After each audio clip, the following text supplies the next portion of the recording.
الحمدللہ والصلاة والسلام علی من لا نبی بعدہ اما بعد فاعوذ باللہ من الشیطان الرجیم بسم اللہ الرحمن الرحیم وَزَيَّنَهُ فِي قُلُوبِكُمْ وَكَرَّهَ إِلَيْكُمُ الْكُفْرَ وَالْفُسُوقَ وَالْعِصْيَانَ أُولَئِكَ هُمُ الرَّاشِدُونَ صدق اللہ العظیم۔ اسلام کی عظمت کے مینارے ہیں صحابہ، اسلام کی عظمت کے مینارے ہیں صحابہ، تنویر الہی کے نظارے ہیں صحابہ۔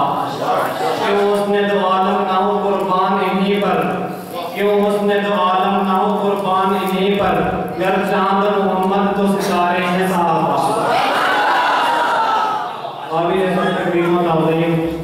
صدر محفل حاضرین مجلس،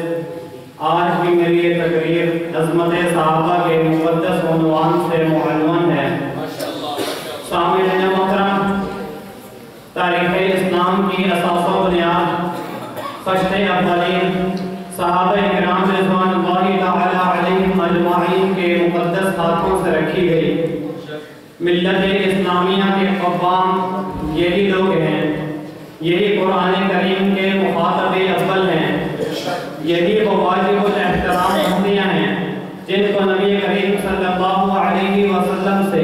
بلا واسطہ شرف تربیت حاصل ہوا۔ اشاعت اسلام کے داعی و مبلغ ہونے کی اولیت و افضلیت بھی اسی ایک گروہ کے حصہ میں آئی، نیز سچی فدائیت رسالت، راہ حق میں مخلصانہ سرفروشی اور امتحان الہی میں کامیابی کے تاج بھی انہی کی زیب و زینت بنے۔ انہی کے متعلق اللہ تعالیٰ کا ارشاد ہے، اولئک الذین امتحن اللہ قلوبہم للتقوی، یہی وہ لوگ ہیں کہ جن کے دلوں کا اللہ تعالیٰ نے تقوی میں امتحان دیا۔ انہی کو نبی کریم صلی اللہ علیہ وسلم کا مشیر ٹھہرا کر ان کی عزت و عظمت میں مزید اضافہ فرما دیا اور اس آیت کریمہ کو نازل فرمایا، فاعف عنہم واستغفر لہم وشاورہم فی الامر، اے پیغمبر ان کی ہر خطا کو معاف کر دیجئے، ان کے لیے ہماری بارگاہ میں استغفار کیجئے اور ان کو اپنے کام میں شریک مشورہ بھی کیجئے۔ انہی کی عظمت کو بیان کرتے ہوئے خالق لم یزل نے اپنی لارح کتاب میں فرمایا، والذین آمنوا باللہ ورسلہ اولئک هم الصدیقون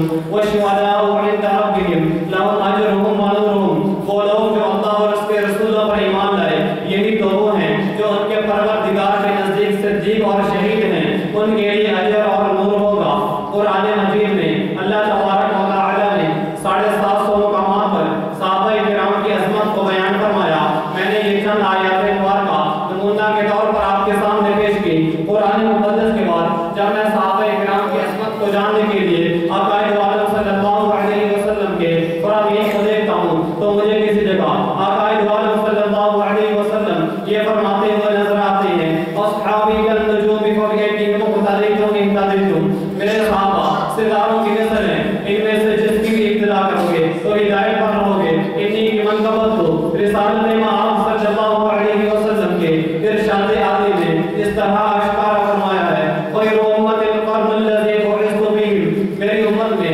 سب سے بہترین قوم وہ ہے جس میں میں بھیجا گیا ہوں۔